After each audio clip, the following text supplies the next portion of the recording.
So I'm about ready to drop this video, and I realize I need to introduce this video because what we're about ready to do is go kind of into the dirt of this project. We are navigating computer files.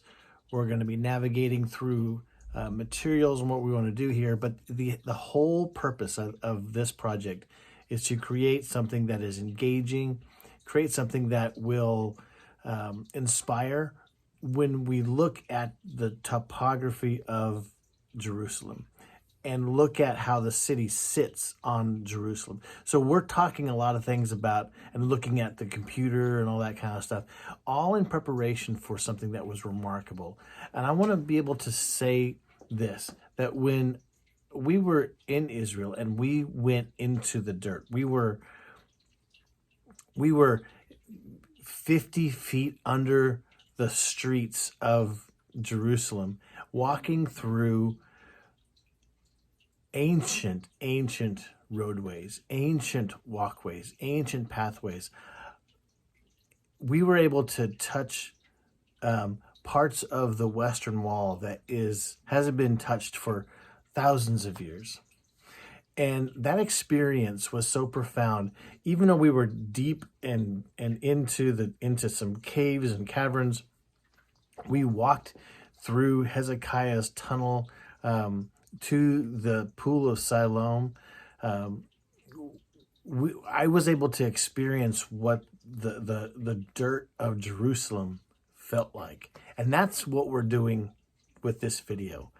I want you to experience the dirt, get into the topography and the makeup of where Jerusalem sits. Are you ready? I am. This is what happens when you do your hobbies at night.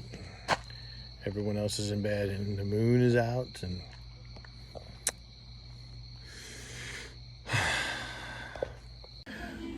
well, we are here. We're at Michael's studio.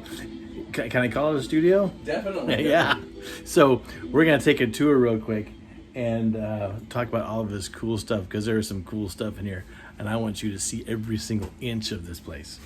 Here's Michael. Hey, Michael. Hello. Thank you for joining me. Oh, man, I'm so excited.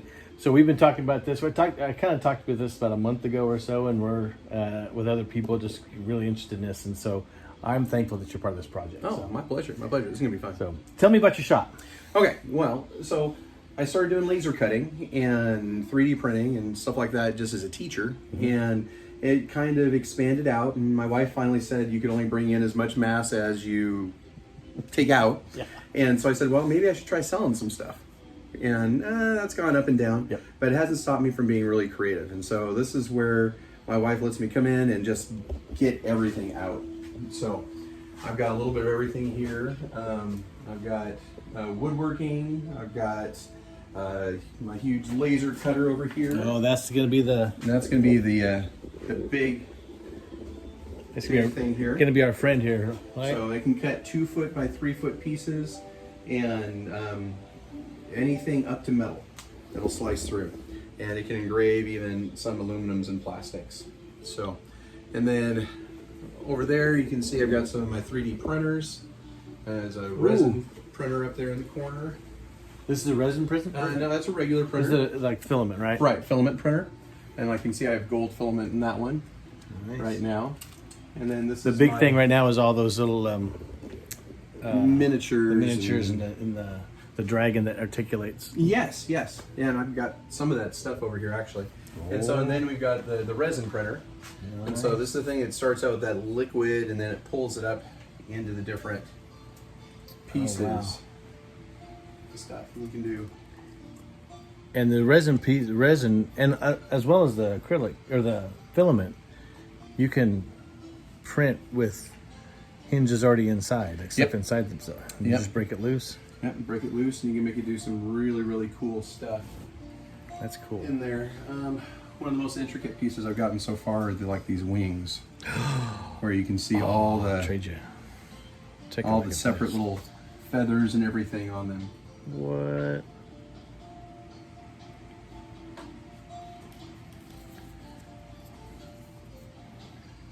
My son is really into feathers and wings.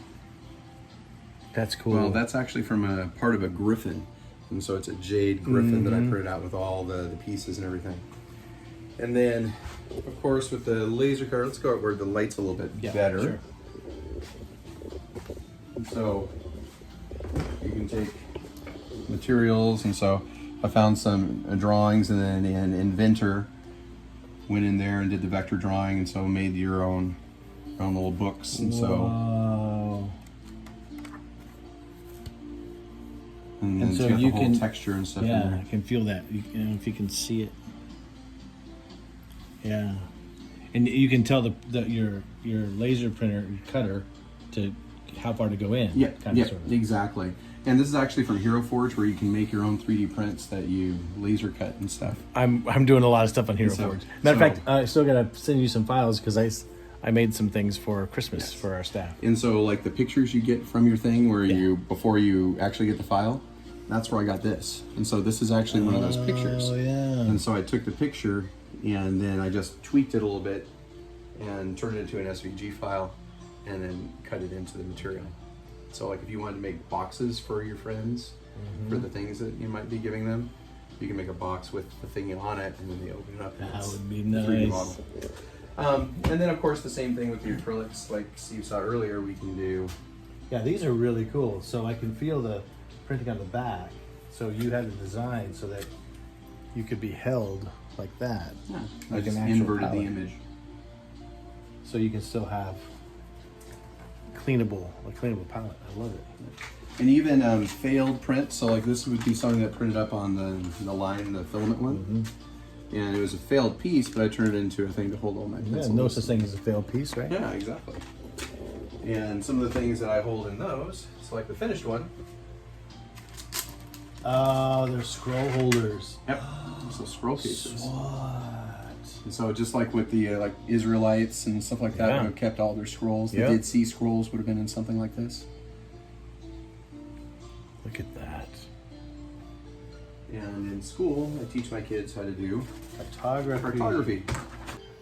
Look at that. And so it just starts out, and I show them how to just start off with a really base shape, and then go another level Yeah. until it turns into something like that. Have you seen the ones where they throw coins out? I do rice and beans. Rice and I do rice and beans.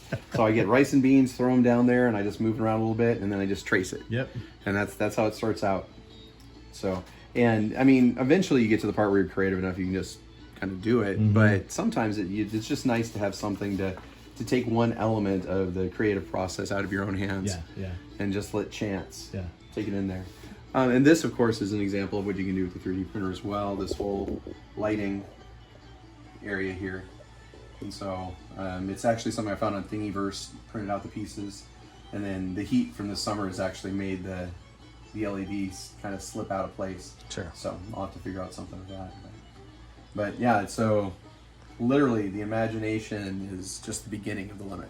So, This is cool. and so I can't wait to use all that in your great idea here. So, Well, let me show you what I've got, and then you can take it to the next level. Okay. Right? All right. okay. So this is this is in right now AI, but I can save it in Any vector based. Yeah, SVG. I can actually save it in SVG. And so this is of the layers of. So that's the city layers right there, but then all these is the layers of the topography. The topography. Yeah. So what you're looking at is this is the Kidron Valley, right in here. Okay. And this is the Hinnom Valley, and right in here. Goes over into the Gihon, right here. There's Gihon Springs is here. And then right in here is called the Tyropean Valley. But it's, this is a not well-known valley because it's very shallow. And as Jerusalem grew, that valley was actually filled in. Oh, okay. So all the there's debris. debris and all that kind of stuff. And so this is the Mount of Offense, and this is the Mount of Olives right here. And so right here is Mount Moriah. And so as we layer onto things, There's the temple, one of Mount Moriah. And then this is the city of David. And right down here is the Pool of Siloam, a spring. And then this is the Pool of Bethesda up here. So Jerusalem was pretty hard to get to. Yes. Now I want to stop here a bit because Michael got something right away. He could tell by the contours of the drawing that Jerusalem was a well-fortified area, which means that the effectiveness of the drawing and what the scale model is going to do is enable people to visualize what Jerusalem and the terrain around Jerusalem was really all about. The difficult part now comes into how are we going to translate that into this relief map where one layer of wood steps and rests on another layer and another layer. So the rest of our conversation is really about how we are going to use the material wisely, because we could just use one whole sheet and just glue a bunch of sheets together with little bitty cutouts until we get this massive thing and we have a solid chunk of wood. But one, that's going to be expensive, and two, that's not a very useful way to use the material that we have, because we're going to have to use a lot of this for scraps and for little pieces that we're going to see. So we want to be able to use the wood and the materials as best as we can. So what Michael has in mind is an ingenious way of being able to divide the map up into two different puzzles. There's going to be an A side and there's going to be a B side. And by doing the A side, we're going to cut the A side a little bit bigger, and then the B side will be a little bit narrower. We'll be able to rest the two on top, and it'll alternate back and forth. And so we'll be able to get a layered effect. And what's going to happen is it's going to also cause it to be a hollowed out piece, so that maybe if we wanted to, we could install some fiber optic lights in here and be able to have some sort of effect so that we could highlight certain areas of the map.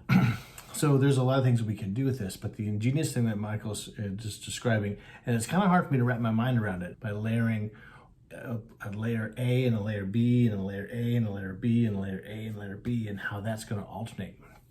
So we did this thing and he cut out pieces and he showed me how it works. All right, so show me. So we're talking about cutting this out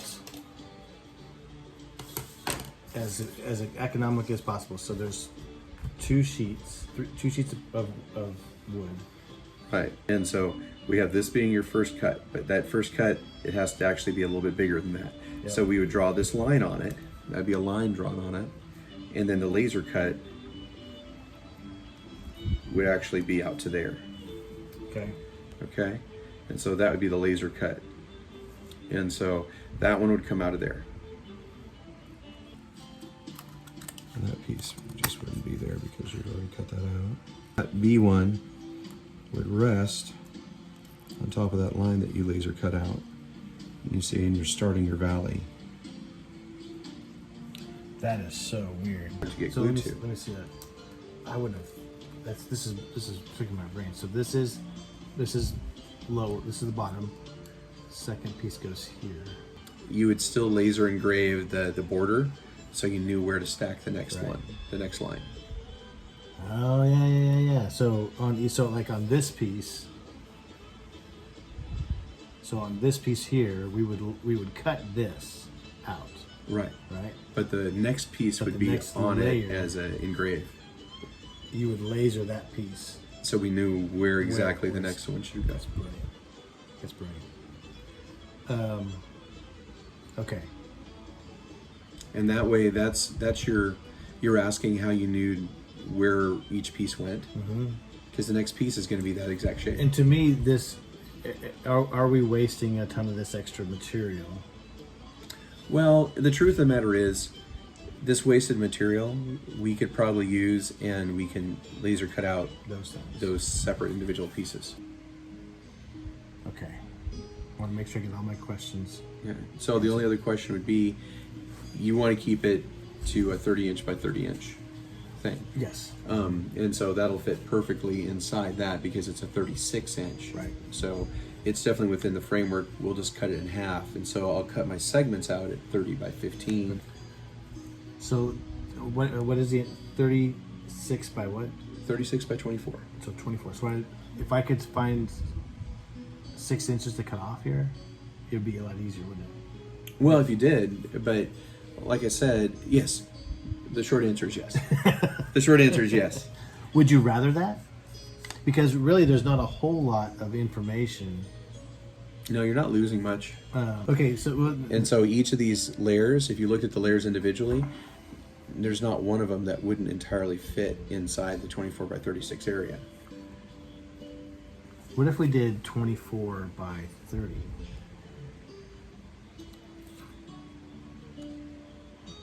Oh, yeah, no. Yeah, what am I thinking? Go height 24, width 36.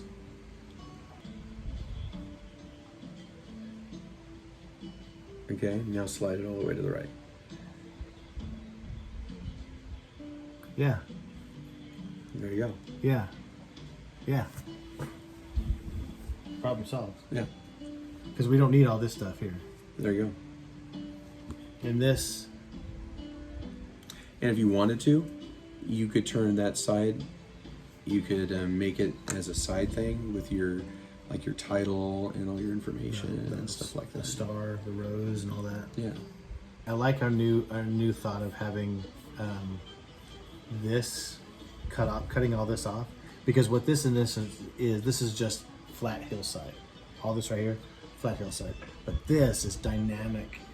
Yeah, that's a mountaintops. really high. And this is a And so is the valley. Mount of Olives higher than? Yeah, the Mount of Olives is the highest point of the map. So between this is the lowest, is the bottom part of the Kidron Valley, up to the highest point. There's almost 700 feet between these two. And so this is going to build up to the side of the. Yes. Okay. Yeah. So I'm Yeah. looking, when you're looking at it, you're looking at the valley, and all of a sudden it comes up, and here's this big block of wood. And I almost like that idea of, like, is this, but is it, for me, I was thinking, would it be someone going, did you just make this out of an entire block of wood? I don't know if I want that, but it wouldn't be that, because it'd be way too heavy. Yeah.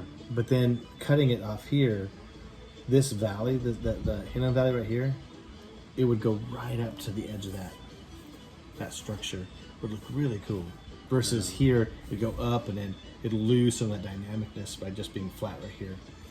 So this is going to be really great. That edge is going to be, A nice sharp. it's going to be a really dynamic piece.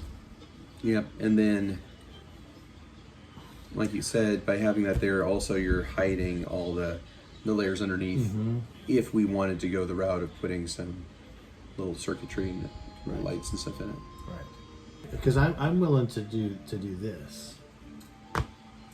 We make a paper model to really just do our prototype.